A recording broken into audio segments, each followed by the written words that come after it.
네, 반갑습니다. 오늘 이제 창세기 우리 성서지리 마지막 시간입니다. 오늘은 저희가 성경책을 좀 펴놓고 창세기 37장부터 한 장씩 넘어가면서 우리 지리에 대해서 함께 공부해보는 시간 갖도록 하겠습니다.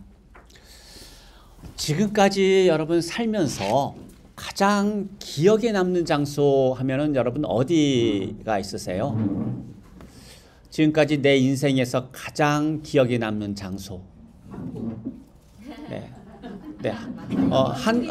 네. 한국의 어디가 가장 기억에 남으세요? 강원도 원주. 태어난 곳. 네. 태어난 곳. 네. 우리에게는 그 장소라고 하는 것이 특별히 이제 기억으로 남게 되는데 그런 장소가 기억에 남는 이유는 왜 남는 걸까요? 추억이죠. 네, 그렇죠. 그 추억을 다른 말로 이야기하게 되면은 의미가 되는 거죠. 그러니까 그 장소에 의미가 있기 때문에 우리가 그 장소를 기억을 합니다. 사실 우리가 있었던 곳은 여러 곳이 있는데 우리가 기억하지 않는 많은 곳들이 있어요. 왜 기억을 하지 않을까요? 별 의미가 없는 장소였기 때문에 우리는 기억하지 않습니다. 이제 오늘 창세기 37장부터 창세기 50장까지가 요셉에 대한 이야기예요. 네. 무척 길게 요셉에 대한 이야기가 적혀 있는데 요셉의 인생에서 가장 기억에 남는 장소 한 곳을 정하라면은 어디가 될까요?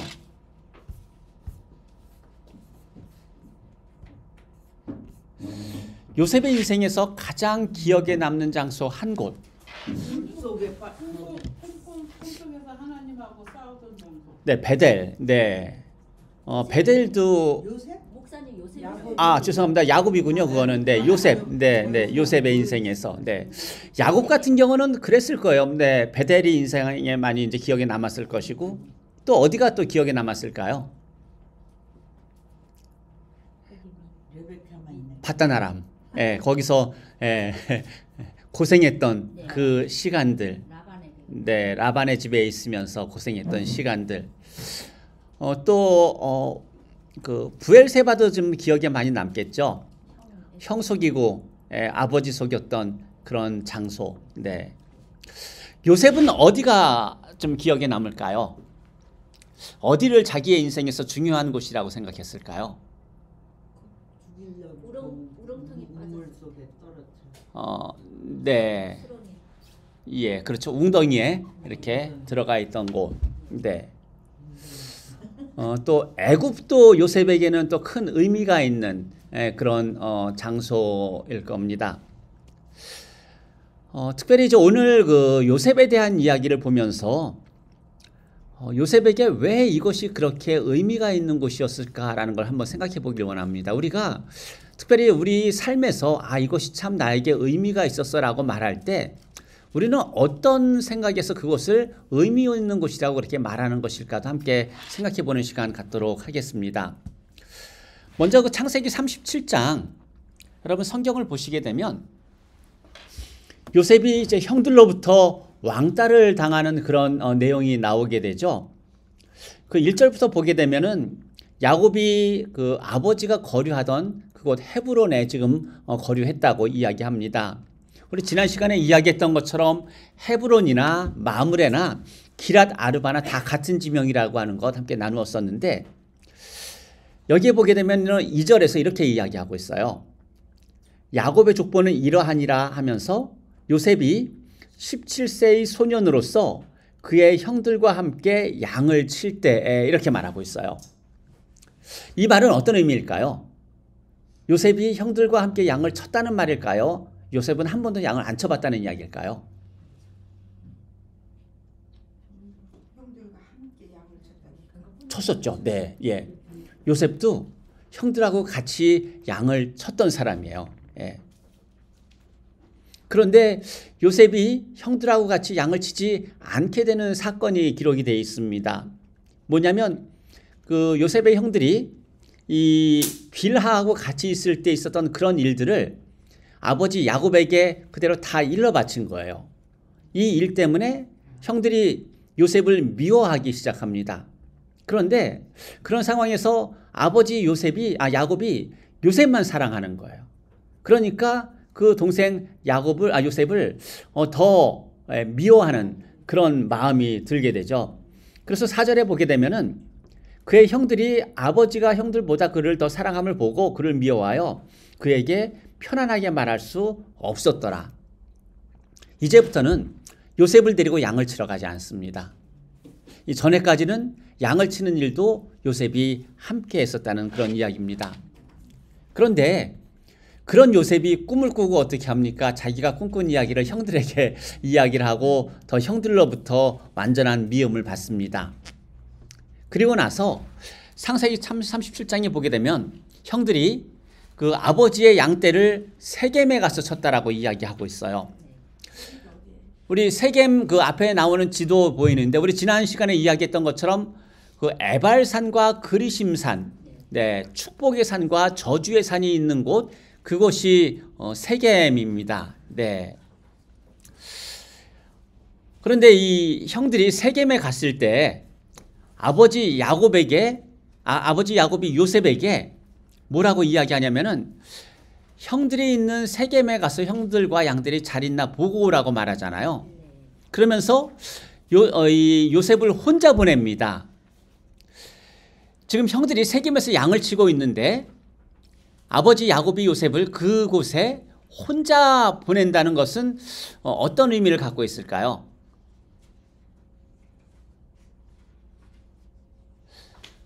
요셉이 가봤다는 이야기예요. 형들하고 전에 양을 치러 가봤던 곳이라고 하는 거죠. 그러니까 그 사랑하는 아들임에도 어때요? 혼자 보낼 수가 있었던 거예요. 요셉도 어떻습니까? 내가 가본 곳이니까 형들이 어디서 양을 치는지 내가 아니까 내가 가게 된다라고 하는 그런 이야기입니다. 근데 요셉이 세겜에 갔는데 형들이 보이지 않아요. 그래서 성경에 뭐라고 말하고 있냐면은 그 15절 보게 되면은 어떤 사람이 그를 만난즉 그가 들에서 방황하는지라. 요셉이 방황을 하고 있어요. 왜 방황을 했다는 이야기일까요? 형들이 틀림없이 여기 있어야 되는데 거기에 없는 거예요. 그러니까 이 요셉이 형들이 안 보이니까 이제 여기저기 막 찾아다니기 시작합니다. 근데 그 길에서 누굴 만납니까? 어떤 사람. 누군지 몰라요. 이 어떤 사람을 만나는데 그 사람이 이 요셉의 형제들을 알아요. 그 이야기는 뭘까요? 요셉의 형제들이 세겜에서 양을 많이 쳐봤다는 이야기예요. 그러니까 이 세겜이라고 하는 이 지역이 이 요셉의 형제들뿐만 아니라 요셉에게도 익숙한 그런 땅이라는 것을 가르쳐 줍니다. 그런데 이제 그 어떤 사람이 요셉에게 이야기하죠. 형들이 도단으로 갔다. 그래서 이제 요셉이 형들을 찾아서 도단으로 갑니다. 도단은 어떤 곳이냐면은 화면에 맨 위에 보이는 곳이 도단이에요. 아래쪽이 헤브론이에요. 그냥 눈으로 봐도 양을 치기에는 도단이 훨씬 더 좋아 보이죠. 이 도단은 평지예요. 이 세겜은 산지고. 그래서 이 도단으로 가게 되는데 도단으로 갔을 때 18절 말씀을 보게 되면 요셉이 그들에게 가까이 오기 전에 그들이 요셉을 멀리서 보고 죽이기를 꾀했다라고 말하고 있어요. 그 죽이기 위한 방법이 뭐냐면 구덩이에 던지는 거예요.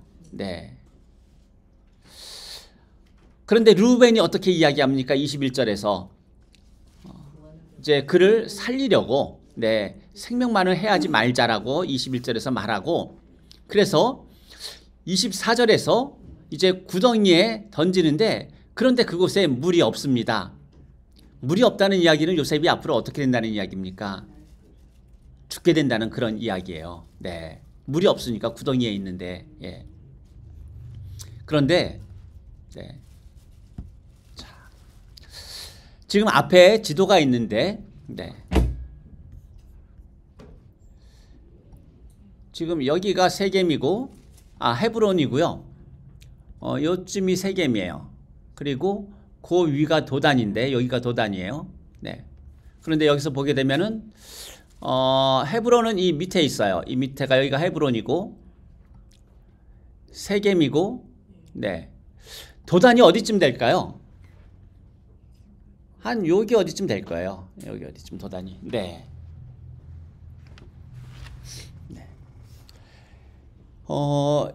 이 25절에 보게 되면 요셉의 형들이 요셉을 구덩이에 넣고 음식을 먹는데 뭘 보냐면은 한 무리의 이스마엘 사람들이 길르앗에서 오는데 라고 말하고 있어요. 길르앗은 어디냐면 지도에서 보시는 이쪽이 길르앗이에요. 동쪽. 네. 제가 이 지난주에 나눠드린 지도를 보게 되면 길르앗에서 무깃도, 그러니까 벳산을 지나서 무깃도 쪽으로 길이 하나가 나 있어요. 네. 이렇게. 네. 이 길이 길르앗에서 애굽으로 내려가기 위해서 건너가는 길이었어요. 예. 지금 이걸 보면서 만일 요셉이 세겜에서 형들을 만났다면 이 요셉이 어떻게 됐을까요? 특별히 이제 도단으로 올라가게 되는데 도단이라고 하는 것이 길르앗에서 이제 애굽으로 내려가기 위해서는 그 도단을 지나서 무깃도로에서 해변길로 해서 내려가야 되는데 지금 이 도단으로 올라와서 여기서 구덩이에 이제 떨어지게 되는데 여기서 누구를 만나게 되냐면 바로 이스마엘 상인을 만난다는 이야기예요. 만일 세겜에서 형들이 양을 치고 있었다면 요셉은 어떻게 됐을까요? 죽었을 거예요. 예. 그런데 도단으로 형들이 올라왔기 때문에 애굽으로 가는 상인들을 만날 수가 있었던 거예요. 왜냐하면 도단이 이 길르앗에서 애굽으로 내려가는 그 길목에 있는 도시였기 때문에, 평지였기 때문에. 네. 그래서 이 요셉에게는 이 도단이 기억에 남을 수밖에 없는 곳입니다. 왜 기억에 남을 수밖에 없을까요? 세겜의 형들이 세겜에서 양을 쳤다면 내가 죽었을 텐데 형들이 도단에 와서 양을 쳐서 내가 애굽의 상인에게 팔렸기 때문이에요. 그러니까 이 요셉에게 도단은 매우 의미심장한 그런 장소로 기억이 될 겁니다. 네. 그리고 이 25절 말씀에 보게 되면 그 이스마엘 사람들이 길르앗에서 오는데 그 낙타들에 뭘 싣고 있다고 이야기합니까? 향품과 유황과 모략을 싣고 애굽으로 내려가는지라. 네. 모략이 뭐예요? 황금 유황 모략. 네. 동건 박사가 비싼 거. 네. 요즘 오일 엄청 비싼 오일. 이 세 가지가 왜 필요했을까요? 네? 그러니까 지금 상인들이 길르앗에서 향품과 유향과 모략을 가지고 애굽으로 지금 가고 있는데 이들이 그 애굽에 이걸 왜 가져갈까요? 이거를 팔려고. 그 이야기는 뭐냐면은 애굽에서는 이것을 사는 사람들이 많다는 이야기겠죠. 왜 살까요? 죽으면은 파는 거고요. 미라 때문에. 그렇죠. 네. 애굽 사람들은 사람이 죽으면 죽은 몸이 다시 부활한다라고 믿었어요. 그래서 이집트에 많은 게 미라라고 하는 거예요. 이 미라를 이 향품을 가지고서 잘 이렇게 방부 처리를 합니다. 그 방부 처리를 하는데 사용되는 것이 이 세 가지예요. 향품과 유향과 모략이라고 하는 거예요. 그러니까 이 이스마엘 사람들이 애굽으로 가기 위해서 이제 이러한 것들을 가지고 가는 이유는 애굽에 그런 어떤 그 문화적인 사회적인 특징이 있기 때문에 이제 이것을 가지고 가는 겁니다. 그리고 이 37장 이제 쭉 보게 되면은 이 은 20에 이제 요셉을 팔게 되죠. 네. 네. 요셉을 팔고 나서 36절에 보게 되면 미디안 사람들은 그를 애굽에서 바로의 신하 친대장 보디벨에게 팔았더라라고 그렇게 말하고 있는 겁니다. 그러니까 이 요셉에게는 이 상인을 만난 게 너무나 기가 막힌 그런 놀라운 사건이에요. 그런데 우리는 이러한 일들을 어떻게 해석합니까? 눈에 보이지 않는 하나님의 섭리였다라고 하는 거예요. 네. 형들이 도단으로 간 것도 정말 하나님이 요셉을 살리신, 어쩌면 요셉이 그 구덩이에 빠져 있을 때 이 이스마엘 상인의 손에 팔릴 때는 어떻게 생각했을까요? 내가 이곳에 왜 왔나? 내가 이곳에만 안 왔다면은 이 사람들에게 팔려가지도 않았을 텐데. 여러분 그 생각하지 않습니까? 근데 시간이 지나서 이 도단을 생각하면 어때요? 하나님이 나를 살리신 곳이 되는 거예요. 우리도 어떤 그 장소, 특별히 어떤 살고 있는 장소라든가 어떤 일을 경험한 장소가 지금 내가 기억하는 장소가 아니라 다른 의미로 그것이 나중에는 바뀔 수 있다는 이야기입니다. 네. 우리 뭐 여러 가지 이제 조금 전에 기억 남는 장소에 대해서 이야기했지만 그곳에 갈 때, 그곳에 있었을 때에 대한 어떤 그런 기억과 이제 그곳에서 옮겨서 시간이 지났을 때 그것을 바라볼 때의 기억은 많이 달라질 수가 있어요. 네. 특별히 이 요셉처럼 하나님의 그 보이지 않는 섭리를 발견하게 된다는 그런 이야기입니다. 근데 만일 이 요셉이 애굽으로 팔려가지 않고 반대로 이 당시에 우리가 그 메소포타미아 공부했었죠. 메소포타미아하고 애굽은 서로 교역을 많이 했어요. 그런데 반대로 애굽에서 메소포타미아로 물건을 팔러 가는 상인을 만났다면, 그래서 이 요셉이 애굽으로 끌려간 것이 아니라 메소포타 바벨론이나 이런 곳으로 끌려갔다면 요셉은 어떻게 됐을까요?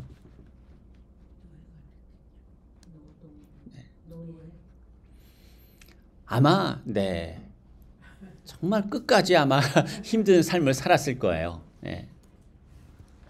그런데 이게 애굽으로 가는 상인의 손에 팔린 것도 하나님의 섭리예요. 왜 그러냐면 이 애굽 사람들은 뭘 중요하게 여기냐면, 저희들이 이제 조금 이따 또 보게 되겠지만은 꿈을 되게 중요하게 여기는 사람이에요. 이 애굽 사람들이 꿈을 꾸면은 그거를 어떻게 여겼냐면은 내가 그 꿈을 통해서 신하고 소통한다고 생각을 했어요. 그러니까 꿈에서 나에게 보여주는 것이 신이 나에게 어떤 계시를 하는 것으로 애굽 사람들은 여겼어요. 그러니까 꿈이 되게 중요한 거예요. 그들의 인생에서. 요셉이 어떤 사람입니까? 하나님의 꿈을 기억하는 사람이에요. 그러니까 그렇게 그 꿈을 붙잡고 있는 사람이 꿈을 중요하게 여기는 애굽에 갔기 때문에 견딜 수가 있었던 거예요. 그게.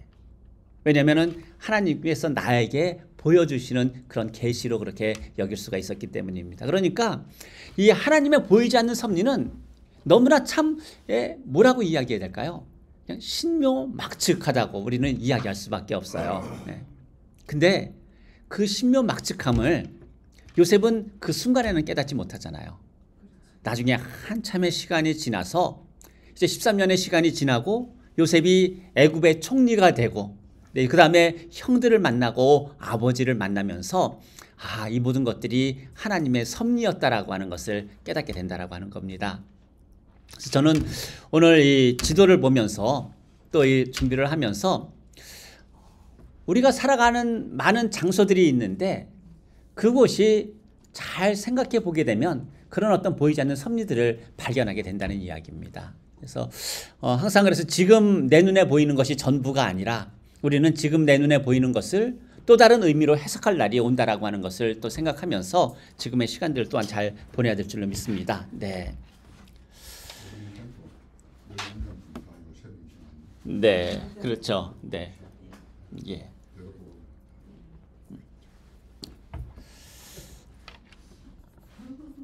이렇게 이제 도단에서 애굽으로 이제 요셉이 팔려갔을 때 그 다음에 창세기 38장에는 그 시간 동안에 유다에게 어떤 일이 있었는지를 우리는 볼 수가 있어요. 유다가 헤브론에 있다가 아버지 집에 있다가 아둘람 사람 히라를 가까이 합니다. 네. 지금 그 앞에 사진에 보시는 것이 아둘람이에요. 아둘람에 대해서 아둘람 굴이 유명하죠. 다윗이 숨었던 곳이 아둘람 굴이니까. 네.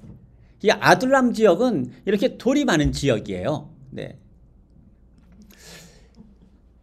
창세기 38장 1절에 보게 되면 그 후에라고 말하고 있어요.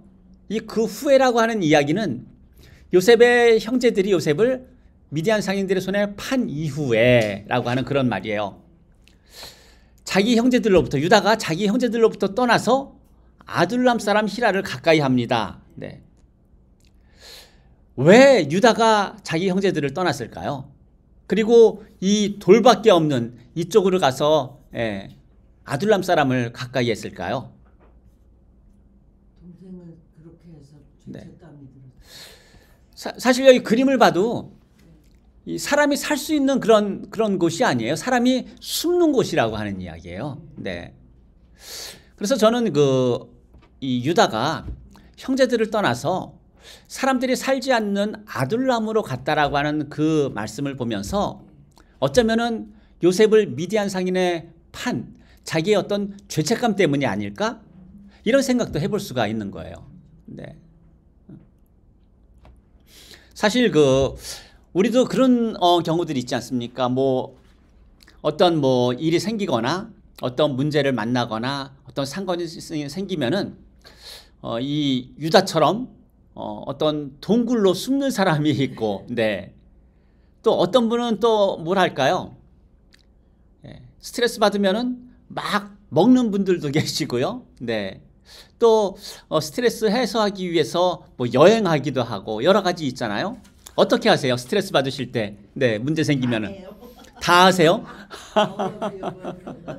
도망갔잖아요. 경제학적으로도요. 네. 그러니까 죄 지은 사람들은 일을 저지르면요, 자기가 일을 저지른 그 장소에 다시 한번 간대요. 아, 그래요? 네, 네. 아이고, 당연하죠.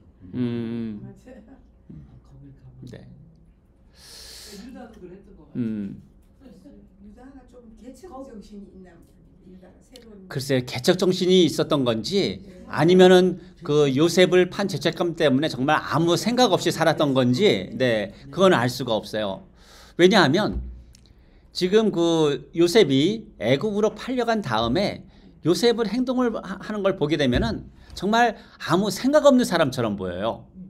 뭐냐면 그 38장 2절에 보게 되면 유다가 거기서 가나안 사람 수아라는 자의 딸을 보고 데려다가 동침하고 임신해서 이제 아들을 낳아요. 큰아들 이제 엘이라고 하고 둘째는 셀라라고 또 이름을 합니다. 그리고 또 거기서 오난 죄송합니다. 네, 예, 오난을 낳고 네, 셀라 이렇게 낳죠. 셋을 낳죠. 근데 거기에서 또 장자 엘을 위해서 6절에 보게 되면은 또 아내를 데려와요. 유다가 그 집에 있었다. 그 집이 어디예요? 거십이라고 하는 것도 저희 가나안 지명 중에 한 곳이에요. 네.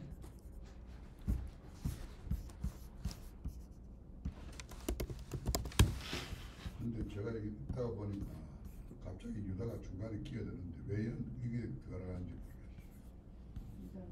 모르겠어요. 네. 나가다가 유다가 예. 하고 딱 꺼내주고 다시. 네. 우리 성경을 보게 되면 그런 경우들이 많이 있어요. 예를 들어서 신약 성경을 봐도요. 이야기가 쭉 이렇게 말씀이 진행이 되다가 갑자기 중간에 어떤 사건이 탁 들어가는 경우들이 있죠. 특별히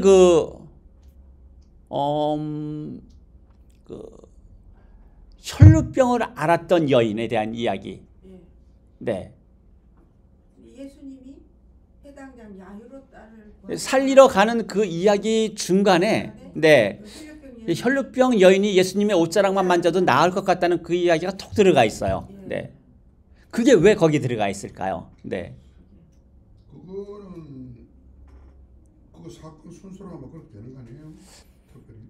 시간 순서를 보게 되면은 물론 그렇게 되겠지만은 그 혈류병을 앓는 여인에 대한 이야기가 들어가 있는 이유는 뭐냐면 지금 예수님은 회당장 야이로의 딸을 급하게 지금 살리러 가셔야 하는 그런 상황 가운데 놓여 있어요.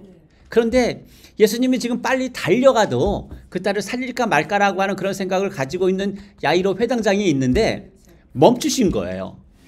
그리고 그 혈류병 앓는 여인과 이야기를 하시는 겁니다. 지금 그거는 뭔 이야기 할까요? 근데 안 가르치는 야이로의 해당되는 야이로의 딸은 예수님이 네. 살릴 것 같아요. 네. 그다음에 이 혈류병 여인을 저기 했잖아요. 네. 이게 이제 그걸 이렇게 해석하더라고요. 예수님은 정말 긍휼이 많으시고 자비하신 분이기 네. 때문에 예. 이 여자도 고쳐주고 네. 갔다. 네. 이렇게 됐어요. 그렇죠. 예수님은 자비가 많으시니까 당연히 이 예수님의 옷자락만 만져도 나을 것 같다는 믿음을 가진 그 연인을 예수님이 고쳐주셨어요. 그런데 한 가지 우리가 여기에 플러스해서 더 생각해야 될 게 뭐냐면은 예수님께서 회당장 야이로의 집에 가시다가 이 혈류병 여인을 만나고 바로 들려오는 소식이 어떤 소식입니까? 그 딸이 죽었다는 소식이 들려왔어요. 그런데 예수님이 그 회당장 야이로에게 뭐라고 말씀합니까? 믿기만 하라고 말씀하시잖아요. 예수님이. 네. 그러니까 이 중간에 혈류병 여인에 대한 이야기가 들어가 있는 메시지는 뭐냐면은 야이로에게 하는 말씀이에요. 네. 예수님을 믿기만 하라고 하는. 네. 그런 의미로 성경은 무언가를 강조하기 위해서 이야기 중간에 하나의 스토리를 넣어놓는 그런 경우들이 있어요. 오늘 특별히 이 요셉에 대한 이야기 중간에 이 유다에 대한 그 이야기가 들어가 있어요. 네. 유다에 대한 이야기가 들어가 있는 이유는 뭘까? 네. 나중에 나오죠. 유다가 자기의 죄를 회개한다라고 하는 거예요. 네. 그러니까 지금 이 창세기 37장부터 50장까지 요셉의 이야기지만 거기에 대한 주인공은 누구라고 하는 이야기입니까? 유다라고 하는 이야기예요. 하나님께서 그래서 유다의 계보를 통하여서 네, 메시아가 오시게 하신다는 거예요.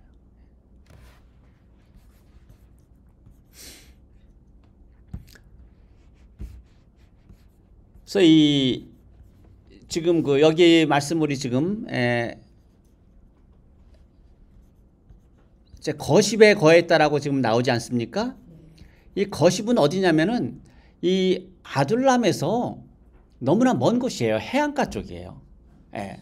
그러니까 이 유다가 지금 행동하는 것을 보게 되면은 마치 아무 생각 없이 움직이는 사람처럼 그렇게 보이는 거예요. 네. 유다가 37장에서 50장 사이에 주인공이라는 걸 생각을 못했는데요. 네. 예. 사실 그 창세기에서 보여주는 가장 그 핵심적인 메시지는 물론 아브라함에 대한 이야기도 있고 여러 이야기들이 있지만 그 중에 한 가지는 뭐냐면은 유다의 회개예요. 네. 유다가 결국 그렇게 동생 요셉을 팔고 그렇지만 거기에 대해서 죄를 깨달아 알아가고 회개하고 하나님께서는 그 죄인이 회개했을 때 그에게 복을 주시는 그런 어떤 하나님을 경험하게 하시는 것. 이것이 결국은 창세기 이제 하반절에 가서 있어서의 정말 이게 되게 드라마틱한 그런 이야기거든요. 네. 자, 그리고 지금 이제 그 유다에게 어떤 일이 생기냐면은 두 아들이 이제 죽게 되는 그런 사건이 생기게 되고 다말은 아버지 집인 딥나로 가게 되고 네. 이제 이 다말과의 이제 사건들이 이제 벌어지지 않습니까? 그래서 이제 그 헤브론에서 아둘람으로 갔다가 여러 일들을 이제 경험을 하고 이제 아내가 죽은 이후에 이제 그 딥나로도 가서 다말하고의 어떤 그런 부적절한 그런 관계가 이제 생기게 되고요.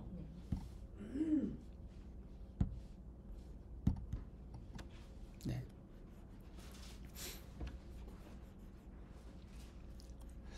(38장) (12절에) 보게 되면 얼마 후에 유다의 아내 수아의 딸이 죽은지라 유다가 위로를 받은 후에 그의 친구 아둘람 사람 히라와 함께 딥나로 올라가서 네, 양털 깎는 자에게 이르렀더니 네, 지금 앞에 보이는 화면이 딥나예요. 네, 그러니까 무척 좋은 땅이죠. 네.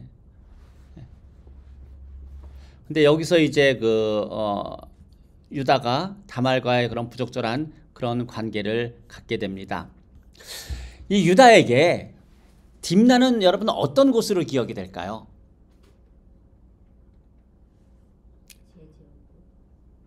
며느리 다말하고의 어떤 부적절한 그런 관계가 있었던 곳이 딥나 아닙니까? 네. 그런데 유다가 이 딥나에 있었을 때는 자기의 수치, 부끄러움 이러한 것들이 딥나라고 하는 그런 장소에서 기억이 될 거예요. 그런데 26절에 보게 되면 유다가 그것들을 알아보고 지금 이제 그 다말이 가지고 온 그런 증거들을 보고서 뭐라고 말하냐면 그는 나보다 옳도다라고 말하고 있어요. 네. 그러니까 이 딥나라고 하는 것이 유다에게는 자기의 수치와 부끄러움, 즉 기억하기 싫은 그런 장소였지만 이제 그 딥나라고 하는 그런 것이 그런 수치와 부끄러움을 통하여서 내가 누구인지를 보게 되는 그런 곳으로 바뀌게 된다라고 하는 이야기입니다. 네. 그리고 나서 이제 그 다말이 이제 쌍둥이를 낳게 되는 그런 곳이죠. 네. 이렇듯이 그 성경에 나오는 지명뿐만 아니라 우리가 살아갔던 이제 모든 곳에 대한 어떤 장소 이러한 것들이 결국은 우리에게는 의미로서 기억에 남게 된다라고 하는 것을 가르쳐 줍니다. 네.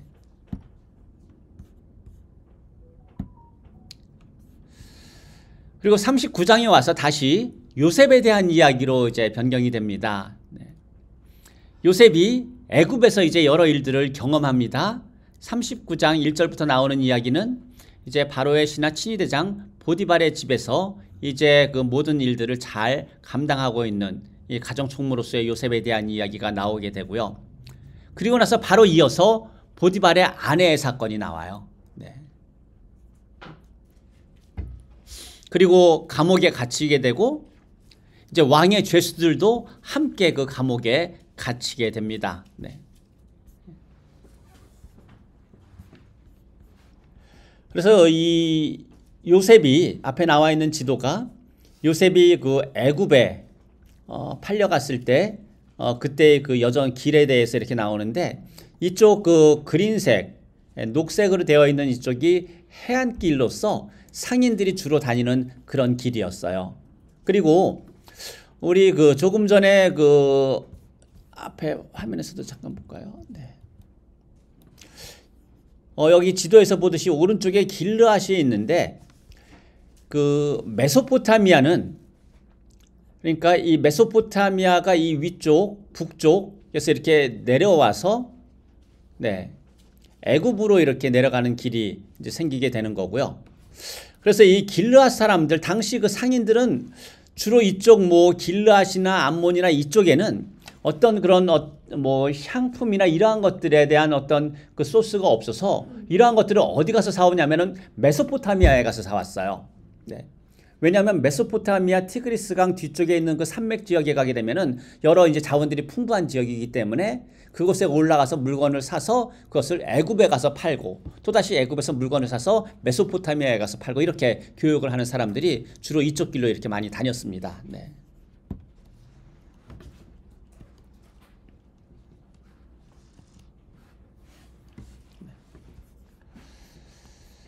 자, 이제 왕의 죄수들이 이제 감옥에 갇히는 곳에 이제 요셉이 갇히게 되고요. 이집트에 가면은 이런 이제 곳이 있어요. 여러분 여기가 어딜까요? 네, 감옥일까요? 무덤일까요? 아니면은 네, 되게 화려하죠 무덤이. 네, 이게 무덤의 모습이에요. 이집트에 있는 무덤들. 네. 한글도 써있네. 어디? 아니 하는 소리라고. 여기 뭐 여기 이렇게 좀 저 오른쪽 아래 보게 되면은 네. 네. 이게 무덤이에요. 예. 그러니까 꽤 크죠. 네. 평민들 무덤도 이런 이제 무덤이 작질 않아요. 왜냐하면 그 무덤 안에 그 사람의 모든 인생이 다 들어가 있기 때문에. 네. 이 무덤을 보게 되면 지금 여기 사람 모양 왼쪽에 보이시죠? 네, 네. 뒤에도 이제 뭐 자세하게 보이지는 않지만 뭔가 하고 있어요. 네. 돈이 있으니까 저렇게. 네. 그 다음에 이렇게 지금 왼쪽에 있는 거 보게 되면은 부부 같아 보이죠? 예, 부부가 되게 금실이 좋아 보여요. 예. 여기 또 이렇게 오른쪽에 여기도 뭐 부부가 하여튼 뭔가 좋은 일을 지금 이렇게 뭐 잔치를 하든지 하고 있는 모습들 같아요. 네. 유대인의 무덤은 작을 수 없는 이유가 있어요. 그 안에 그 사람의 모든 인생에 대한 기록이 다 들어가 있기 때문이에요. 애굽에, 네. 그래서 왜 그 사람의 인생에 대한 기록이 다 들어가 있냐면은, 처음 말씀드릴 때 이제 그 죽은 몸이 다시 부활한다라고 말씀을 드리잖아요. 네. 죽은 몸이 다시 부활하면 그 사람의 영혼과 다시 합해지고, 그렇게 되면 그 사람이 어떻게 살았는지에 대한 그런 기억들을 할 수 있도록 하기 위해서 무덤 안에 그 사람의 삶에 대한 그림들을 다 그려놓는 거예요. 그러니까 무덤 안에 있는 그림들을 보게 되면 뭐 농사를 지은 사람은 농사 짓는 사람에 대한 농사 짓는 그림이 있고, 우리 떡 굽는 관원장하고 술 맡은 관원장 나오지만은 그 떡 굽는 관원장이었던 사람은 떡 굽는 그런 그림이 들어가 있어요. 그렇듯이 이 무덤 안에 들어가 있는 무덤 벽화를 보게 되면은 어떤 특별한 그림들이 아니라 그 사람이 살았던 일상을 그림으로 이렇게 표현을 해 놓습니다. 그래서 만약 부부가 열심히 싸웠다면 여기에 싸우는 그림이 들어가 있을 거고요. 지금 여기 나오는 것처럼 부부가 금실이 좋았다면 이런 모습으로 이제 들어가 있게 되겠죠. 네.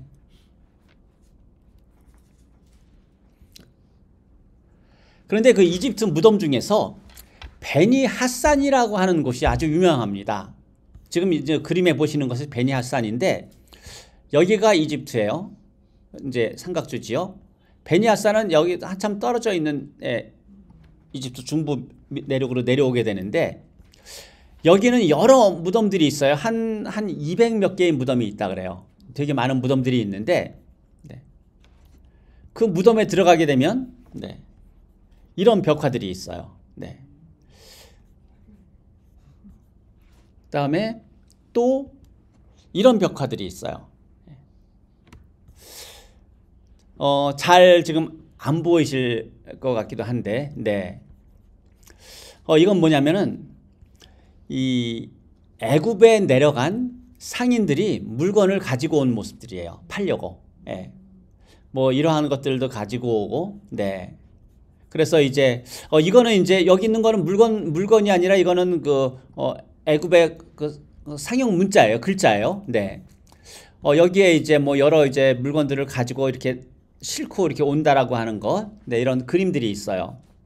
그런데 이 그림에 보게 되면은 이 사람들은 누구냐면은 이 유대인하고 이 이집트 사람들의 외모에 있어서의 가장 큰 차이점이 한 가지가 있는데, 애굽 사람들은 수염을 안 기릅니다. 네. 유대인들은 수염을 길러요. 네. 그런데 이 애굽 벽화에 수염이 그려진 사람들이 있다는 이야기는 뭘까요? 애굽 사람이 아니라 다른 이방인들이 와서 물건을 팔았다는 그런 이야기예요. 성경에서 나오는 것처럼 이스마엘 상인들이 애굽에 가서 뭐 향료와 뭐 이런 걸 팔았던 것처럼 그것이 역사적으로 이렇게 기록이 되어 있는 겁니다. 네. 목사님 그 도시 이름이 뭐라고 그러셨어요? 베니 하산. 베니 하산. 네네. 인도 사람들도 수염 기르더라고요. 네, 예. 미워하는 특히 그 애굽 사람들 보게 되면은 머리 없는 사람들 되게 많죠. 이렇게 바로 영화 봐도 머리 없잖아요. 네, 우리 뭐 율브리너 뭐 이런. 네, 하여튼 네. 그게 뭐 저는 뭐 정확히 왜 그런지는 모르는데 어떤 분들은 날씨가 워낙 덥다 보니까 이런 것들을 다 이제 없이 한다라고 이야기도 하더라고요. 하는데 저는 자세히는 모르겠습니다. 네. 우리나라 사람도 수염 길렀잖아요. 근데 예전에 수영 길렀죠. 네. 근데 더운 나라에서는요, 이 태양볕 때문에 항상 이걸 쓰고 다니잖아요. 네. 그러니까 옷 이런 거 쓰고 다니면요 머리가 잘 안 자란대요. 아, 그래요? 공기도 잘 안 통하고 네. 그리고 뭐 목욕도 자주 하는 거 아니고 그러니까. 그러니까 과학적으로 얘기하면은 그렇다고 그러더라고요. 근데 얼마나 저 신용성이 있는지 모르겠어요. 그래서 제가 지금 그 인터넷 서치를 해봤는데, 네. 유대인, 그러니까 애굽 사람들이 이 머리를 자르는 그런 이유가 지금 말씀하시는 것처럼 워낙에 태양이 뜨거워서 이 머리가 잘 안 자란대요. 네. 세월이 흐른 것도 그때나 지금이나 헤어스타일이 비슷한데 아, 그래요? 여자들도 원피스 입고 저기 죄송한 표현이지만은 저는 오늘 최영실 권사님 들어오실 때 이 그림이 갑자기 생각이 났어요. 저기 마이크로웨이브 오븐 북하네요. 아, 뒤에요? 텔레비전 아닐까요, 옛날? 네, 예.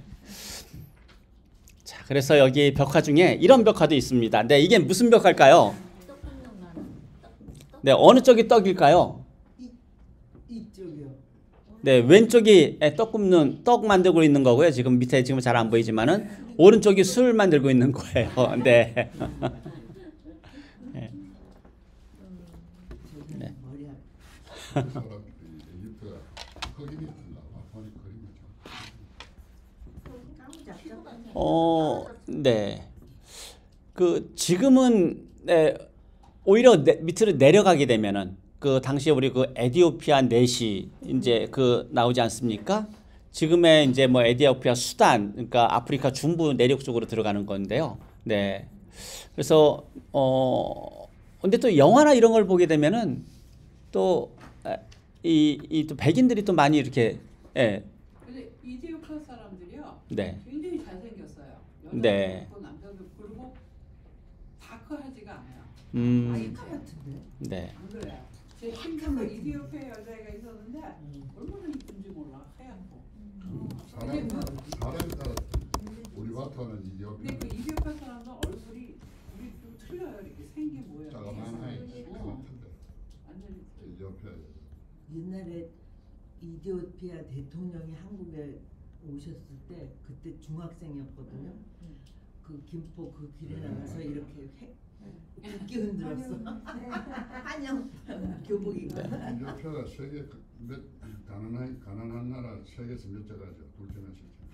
근데 저거 봐 기독교가 이디오피아에서부터 시작. 벤자라데시 이디오피아가 근데 여기 구글에서 잠깐 서치를 해보면은 이집트 사람들이 남자는 붉은색 피부를 선호했고 여자는 하얘지기를 원했지만 다양한 민족들이 섞여 살게 되었다라고 그렇게 이야기하고 있어요. 네.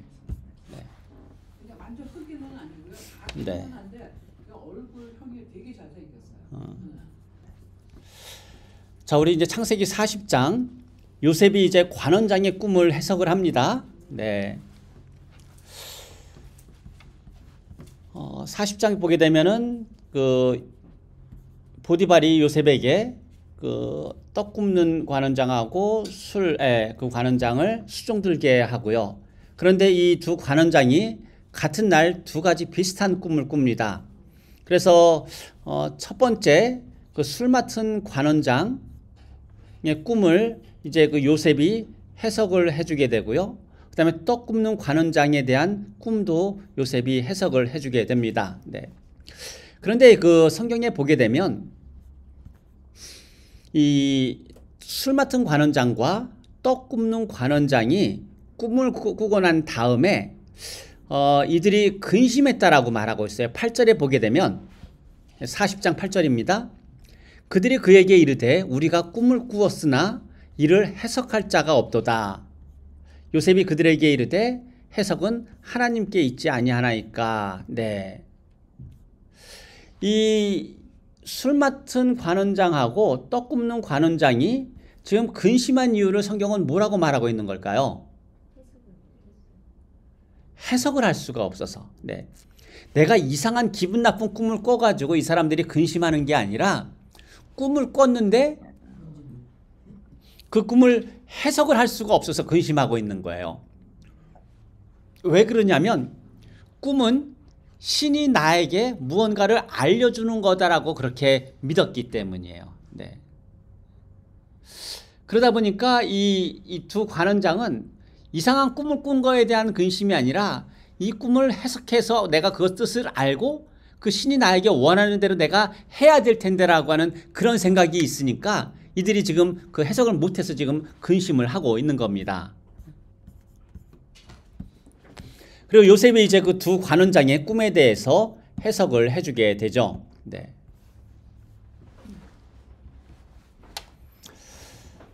그리고 시간이 41장 보게 되면은 이 2년의 시간이 지납니다. 네.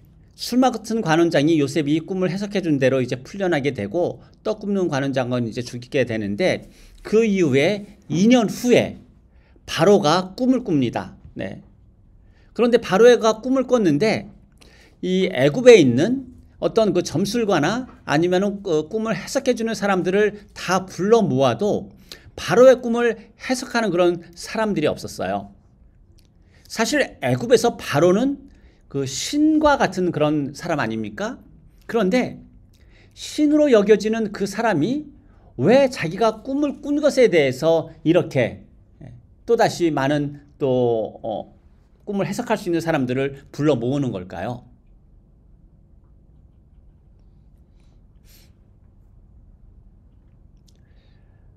이 바로가 자기도 마치 애굽에서 신과 같은 존재이지만 그 꿈이 신이 나에게 무언가를 알려준다라고 그렇게 믿고 있었기 때문이에요. 그래서 왕임에도 불구하고 신처럼 여겨지는 그런 존재임에도 불구하고 바로에게도 꿈이 중요했던 거예요.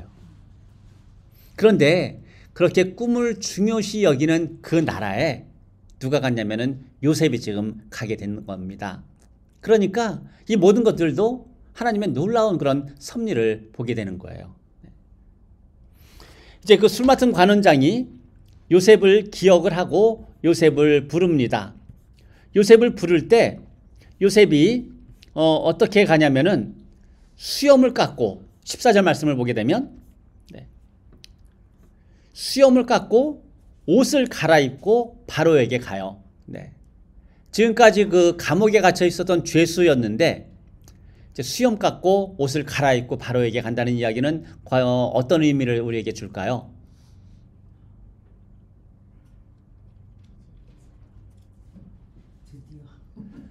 네. 요셉은 믿음이 있었던 거예요. 하나님께서 이 일을 통해서 나를 풀려나게 하실 것이다라고 하는 그런 믿음이 요셉에게는 있었던 거예요. 그래서 뭐 수염을 깎은 게 이집트 사람들이 수염을 안 길렀기 때문에 깎았는지 그거는 모르겠지만은 하여튼 옷을 갈아입고 깨끗한 모습으로 나아가게 된다라고 하는 것을 보게 되고요. 그리고 요셉이 바로의 꿈을 해석을 합니다. 요셉이 그런데 바로의 꿈을 해석했을 때 특별히 그 요셉이 꿈 해석 보게 되면은 7년 동안 풍년이 있다가 7년 후에 흉년이 온다라고 이야기하고 있어요. 이 애굽에서 7년 동안 풍년이 오는 것이 기적일까요? 7년 동안 흉년이 오는 것이 기적일까요?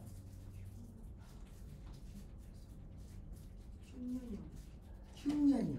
네, 애굽은 비가 안 오는 땅입니다. 네, 비가 안 오는 땅인데 물은 풍부한 땅이에요. 왜냐하면 그 나일강은 남쪽에서 북쪽으로 흘러갑니다. 왜냐하면 남쪽이 지대가 높고 북쪽이 지대가 낮기 때문에. 네. 그런데 이 나일강 남쪽 상류에 보게 되면은 한 곳은 지금의 수단에서 흘러내려가고 한 곳은 지금의 에티오피아에서 흘러내려가요. 그래서 청나일강, 백나일강 이렇게 이야기합니다. 이 두 나일강이 합쳐져서 지금의 이집트로 흘러가는 그런 나일강이 되게 되는데, 그러니까 이 나일강은 애굽은 비가 오지 않아도 1년 내내 농사를 풍성히 지을 수 있는 그런 땅이에요. 그러니까 그 땅에 기근이 든다라고 하는 게 있을 수가 없는 일이 지금 일어나고 있는 거예요. 그러니까 그것도 우리는 하나님의 섭리 가운데 이제 보게 될 수가 있고요. 네. 그리고 나서 요셉이 애굽의 총리가 됩니다. 드디어. 네. 애굽의 총리가 되고 그 다음에 제사장의 딸 보디베라의 딸을 41장 45절에 보게 되면 요셉이 이제 그 이집트식의 이름을 받게 되죠. 사브낫바네아. 그 다음에 그 제사장 보디베라의 딸을 아스낫을 아내로 맞이하게 됩니다. 네. 이때 요셉이 30세라고 이야기를 하고 있어요. 네. 지금 요셉은 지금 지위가 어떤 지위에 있습니까?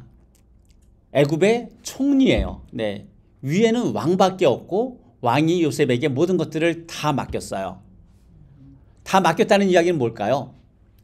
정치, 군사, 경제 모든 것들을 다 맡겼어요. 하나 없는 게 있다면 뭘까요?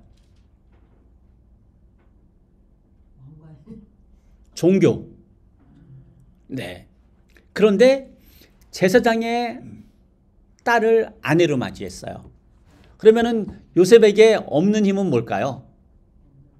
없어요. 애굽의 모든 권력을 다 가진 사람이 이 요셉이라고 하는 거예요. 그러니까 요셉은 그 어마어마한 권력을 지금 다 누릴 수 있는 그런 위치에 갑니다. 네.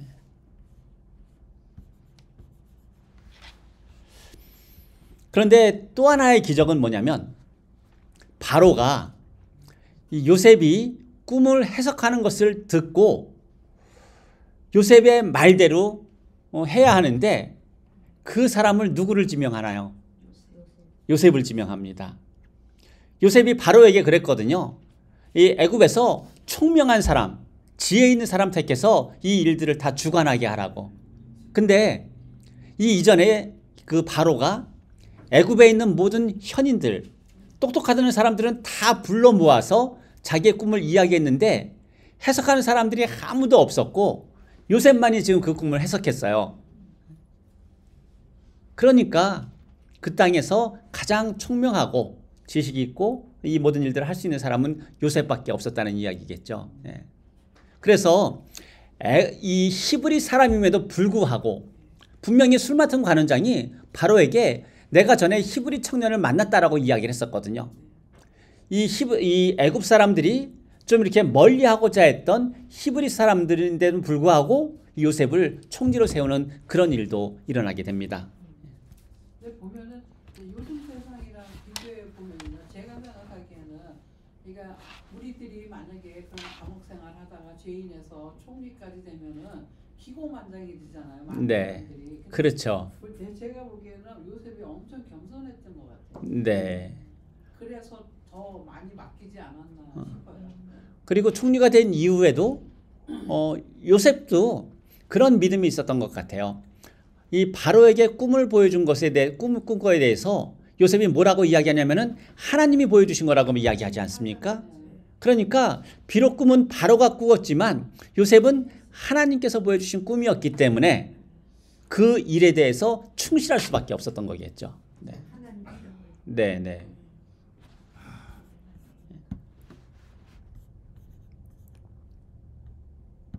사람을 잘 만나. 네.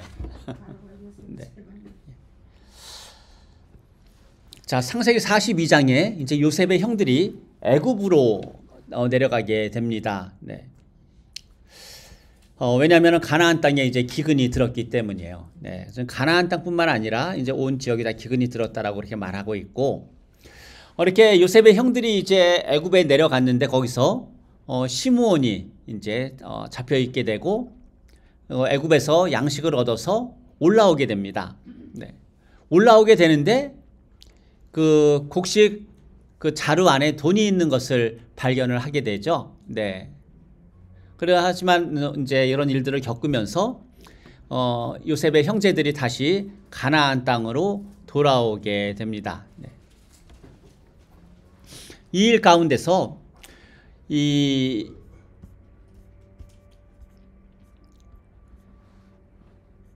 16장에 보게 되면 42장 16절에 보게 되면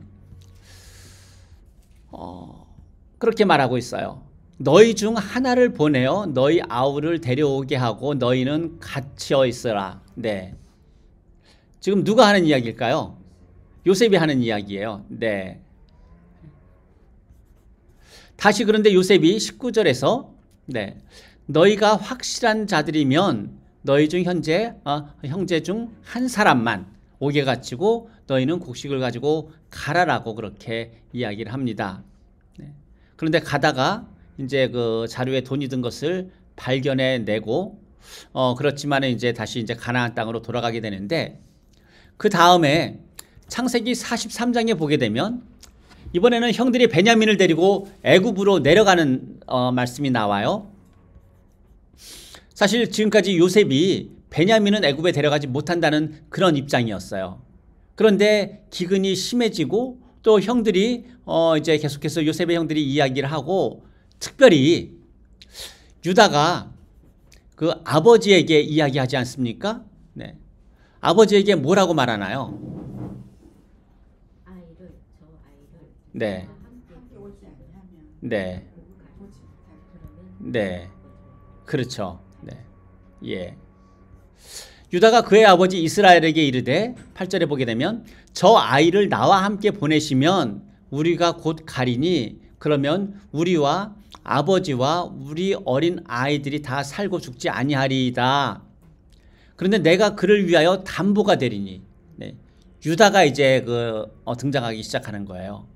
지금 이 일을 통해서 이제 내가 그 베냐민을 위해서 내가 담보가 되겠다라고 하는 그 이야기를 합니다. 네.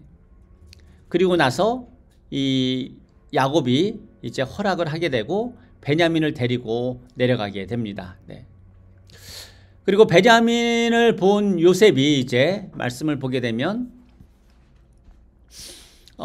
이제 그 기쁨을 이제 참지 못하고 복받쳐서 울었다라고 이렇게 말하고 요셉과 함께 이제 즐거워하는 그런 시간을 갖게 되는 것이 42장 말씀이에요. 이 모든 일들이 이제 애굽에서 일어나게 됩니다.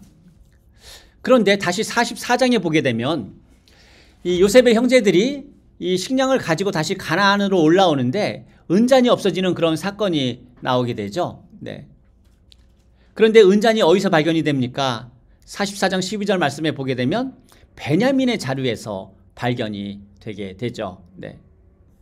그랬을 때 16절에서 유다가 또 말을 합니다. 네.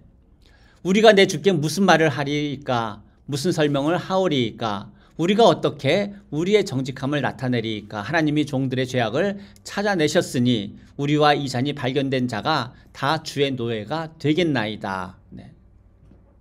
지금 베냐민에게서 발견되었는데 유다가 말하는 것이 뭐라고 말하냐면 우리와 이 잔이 발견된 자가 다 요셉의 종이 되겠다라고 말하고 있어요. 그랬을 때 요셉이 17절에서 잔이 그 손에서 발견된 자만 내 종이 되고 너희는 평안히 가라 그렇게 이야기를 하고 있는 거예요.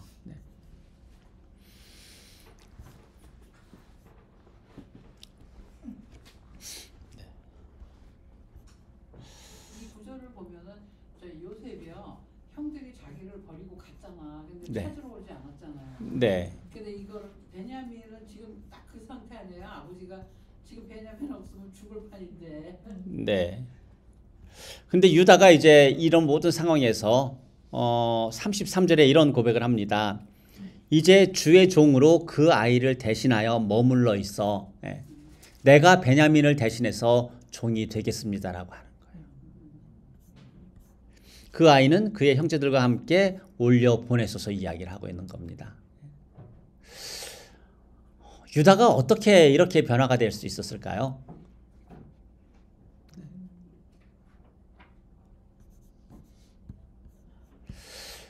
저는 거기에 대한 이유를 딥나라고 봐요. 딥나에서 다말과의 그런 부적절한 관계를 갖고 자기가 어떤 사람인지를 보게 됨으로 말미암아 네. 오히려 다말이 자기보다 의롭다라고 그렇게 말했지 않습니까?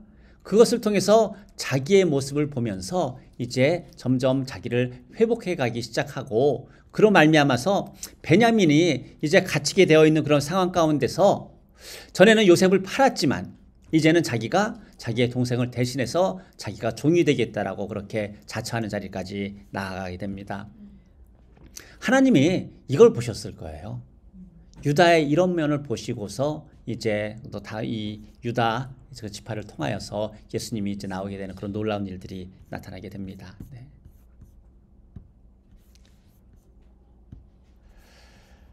이제 창세기 45장에 보게 되면 요셉이 형제들에게 자기를 밝히는 그런 일이 나옵니다. 네. 그런데 여기 그 5절에 보게 되면 45장 5절에 보게 되면 당신들이 나를 이곳에 팔았다고 해서 근심하지 마소서 한탄하지 마소서 하나님이 생명을 구원하시려고 나를 당신들보다 먼저 보내셨나이다. 네. 지금 요셉은 자기가 형들을 찾아서 세겜으로 간 것도 다시 세겜에서 도단으로 가게 된 것도 그곳에서 그 상인을 만나서 팔려서 애굽으로 온 이 모든 것들을 지금은 어떻게 기억한다는 이야기입니까? 하나님께서 생명을 살리시기 위해서 행하신 그 일이라고 하는 거예요. 그래서 지금까지 이 요셉이 살아왔던 많은 인생길에서 거쳐왔던 모든 장소들이 이제는 의미 있는 참 의미를 찾는 그런 곳으로 바뀌게 됩니다. 그리고 나서 요셉이 그 형들에게 아버지를 이제 초청을 하게 되는데 어느 땅으로 오라고 이야기합니까? 10절 말씀에 보게 되면 모든 소유를 다 이끌고 고센 땅으로 오라고 말하고 있어요.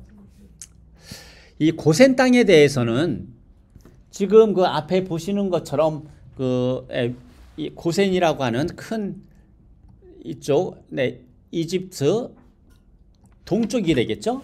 네, 우리가 잘 알고 있는 그 라암셋하고 그 다음에 비돔성이 있었던 비돔, 숫꽃 이쪽을 고센이라고 이야기하는데 이 고고학자들이 아직은 이 고센이 여기다라고 그렇게 정확히 말하지는 못하고 있어요. 하여튼 이쪽 근처일 것이다라고 주장을 합니다. 네. 그런데 요셉이 아버지와 형제들을 초청을 하면서 이 고센 땅에 머물기를 요청한 이유가 뭘까요? 왜 이 애굽의 중심지로 들어가서 그 많은 것들을 누리며 살도록 한 것이 아니라 이 애굽의 동쪽 가장자리 국경지대인 고센 땅에 머물게 했을까요? 그렇죠. 이 요셉이 야곱과 그 자기 형제들에게 말하죠. 바로를 만나면 우리가 목축하는 사람이라고 말하고 이 고센 땅이 목축하기에 좋아서 우리는 거기에 있다라고 말하면서 거기에 대한 또 하나의 이유를 애굽 사람들이 이 히브리 사람들을 가증스럽게 여기기 때문이라고 그렇게 말하고 있어요. 예. 애굽 사람하고 같이 어울리지 못하겠다. 네, 네, 이게 종교적이도 그렇고 인종적이도 그렇고 네, 일단은 떨어져 있으면 네, 종교적인 독립성도 느껴할 수도 있고 네, 또 애국 사람들이 같이 어울려서 단일 민족이 아니잖아요. 네, 네, 예, 목적 네. 그런데 이제 그 애굽의 그 동쪽 국경 지역에 머물게 한 데는 분명히 이유가 있을 거예요. 어떤 이유냐면 특별히 그 애굽은 모든 것들이 풍성한 곳이에요. 그래서 이제 뭐 흉년도 지나가게 되겠지만은 흉년이 지나면은 애굽은 내가 지금 먹고 사는 것에 대한 문제는 전혀 없는 땅이에요. 그래서 애굽 사람들은 지금 내가 뭘 해서 먹고 살아야 되나 어떻게 살아야 되나 하는 걱정을 안 해요. 그들이 걱정하는 것은 뭐냐면은 죽음 이후에 내가 다시 부활하려면 무엇을 해야 하느냐 그것을 생각하는 사람들이 애굽 사람들입니다. 그런데 그런 사람들 가운데 이 요셉의 그 형제들과 아버지가 들어가서 같이 살게 되면 어떻게 될까요? 돌아가고 싶은 마음이 없어지는 거예요. 왜냐하면 그 땅이 너무나도 좋은 그런 땅으로 보이기 때문입니다. 결국 그렇게 되면 가나안 땅, 하나님께서 약속하신 가나안 땅으로 돌아갈 수가 없어서 결국 요셉은 이 야곱과 그 형제들을 애굽의 가장 국경 지역인 이 고센 땅에 머물게 했다라고 하는 거겠죠. 네. 그만큼 그 이집트가 특별히 그 나일강 주변 애굽이 그렇게 좋은 곳입니다. 예. 고센 땅에 있고 같이 섞여 사면은 이스라엘의 어떤 그 민족의 부흥이라고 할까요? 네. 그게 이루어질 수가 없죠. 그렇죠. 섞여 살게 되고, 네. 그래서 하나님이 원하시는 그런 민족이 될 수도 없고 네. 고센 땅이라 그러면은 그 뭐 싫어하는 땅이니까 네. 에집트 사람들의 관심 밖에 돌라고 네. 같이 있으면 아무래도 주시하게 되고 모든 동정을 다 알게 되잖아요. 네, 네. 그걸 그쪽에 있으면 독립적으로 무슨 일을 해도 그렇죠. 네. 예. 예. 그리고 이제 그곳에 있게 되면은 모든 그 애굽 사람들이 특별히 그 히브리 사람들이 어떻게 사는지를 다 보게 되고, 잘 되면 네. 되는 대로 시기하고 사람 부르면 부르는 대로 또 네. 자기들은 나름대로 해. 나중에 사람 많으니까 노예로 만들잖아요. 그렇죠. 네. 미역을 예. 관심 받게 네. 자기 나름대로 독립적으로 예, 그리고 나서 이제 그 야곱이 모든 가족들을 다 데리고 이제 그 고센 땅으로 내려가게 됩니다. 네. 그것이 창세기 46장에 나오는 내용들이고요. 거기에서 이제 그 요셉이 형들과 아버지에게 바로를 만나면 목축하는 사람이라고 말하라고 그렇게 이야기를 하게 됩니다. 그리고 나서 이제 여기가 이제 그 고센 땅인데, 네. 고센 땅이 이렇게 그 히브리인들이 내려와서 머문 땅이지만은 나중에는 이곳이 어떤 땅으로 바뀌냐면은 강제 노역을 하는 그런 곳으로 바뀌게 되는 거예요. 그래서 지금 고센에 가게 되면은 이런 어떤 그 람세스 그러니까 바로의 그런 형상들이 이렇게 지금 널브러져 있다라고 이야기하더라고요. 그게 뭐냐면 여기저기 막 쓰러져 있다고 이야기를 하고 있어요. 그러니까 여기에다 이것을 그냥 옮겨 놓은 것 같다라고 그렇게 이야기를 합니다. 네.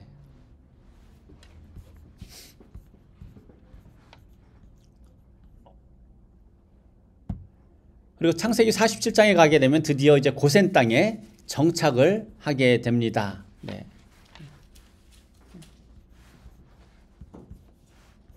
그리고 이 고센 땅에 정착을 하게 되고 요셉이 그 아버지와 형제들에게 그 라암셋, 네, 이쪽을 소유로 주게 되죠. 11절 말씀에 보게 되면 요셉이 바로의 명령대로 그의 아버지와 그의 형들에게 거주할 곳을 주되 애굽의 좋은 땅 라암셋을 그들에게 주었다라고 말하고 있어요. 네.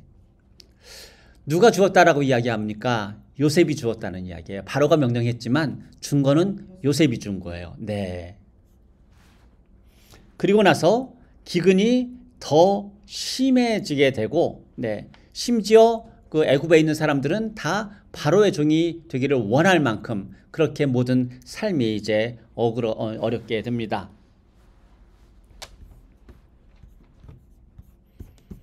그리고 나서 창세기 48장에 가게 되면 이제 그 야곱이 에브라임과 므낫세를 축복하는 그런 말씀이 나오게 되죠.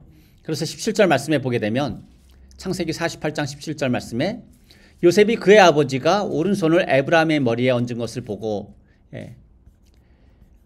야곱이 그 에브라임과 므낫세를 축복할 때 므낫세가 장자이기 때문에 므낫세에게 오른손을 얹어야 되는데 바꿔서 얹은 거예요. 네. 그랬더니 아버지에게 아버지 잘못하셨습니다. 그렇게 했더니 아버지가 뭐라고 이야기합니까? 나도 안다. 그렇게 지금 이야기를 하고 있는 말씀이 48장에 나옵니다. 네. 네. 그리고 나서 창세기 49장에 요셉이 유언을 하죠. 네. 나를 29절 말씀에 햇사람 에브론의 밭에 있는 굴에 우리 선조와 함께 장사하라. 네. 헤브론에 있는 막벨라 굴, 네, 아브라함과 사라와 이삭과 리브가 그 다음에 레아가 묻혀 있는 네, 그곳에 나를 묻어달라고 그렇게 유언을 하고 마지막 창세기 50장에 가서는 요셉이 유언을 합니다. 내 해골을 메고 올라가라. 네, 그렇게 이야기를 하죠. 그렇게 이야기했을 때 여호수아가 이제 그 해골을 가져다가 어떻게 합니까? 네, 세겜에 묻죠. 네. 요셉의 그 해골은 세겜에 있습니다. 무덤이. 네. 이렇게 해서 이제 창세기가 이제 다 끝나게 됩니다. 네. 그래서 이 창세기 특별히 그 지리를 공부하면서 참 은혜들을 많이 발견하게 되는 건데 특별히 이제 오늘 우리가 나누었던 것처럼 이 요셉이 도단으로 가지 않았다면 어떻게 되었을까라고 하는 거예요. 근데 도단으로 간 게 오히려 지금에서는 요셉에게는 너무나도 귀한 은혜였다라고 하는 거예요. 애굽으로 간 것도 요셉에게는 은혜였다라고 하는 거죠. 저는 오늘 말씀처럼 우리의 삶에서 이렇게 하나님의 놀라운 섭리들을 우리의 삶에서 이렇게 발견할 수 있게 되기를 바랍니다. 내가 과거에 살았던 그곳에서 하나님은 어떤 보이지 않는 섭리들을 행하셨는지, 또한 지금 내가 살고 있는 이곳, 내가 처해 있는 이 환경을 통하여서 내가 바라보아야 하는 것은 무엇인지를 또 창세기를 또 공부하면서 또 함께 발견해가는 그런 시간 되었으면 좋겠습니다. 이제 오늘까지 해서 저희들이 그 커피 브레이크 이제 마지막 시간 오늘까지 종강을 하고 이제 방학에 들어갑니다. 네, 특별히 그 제가 잠깐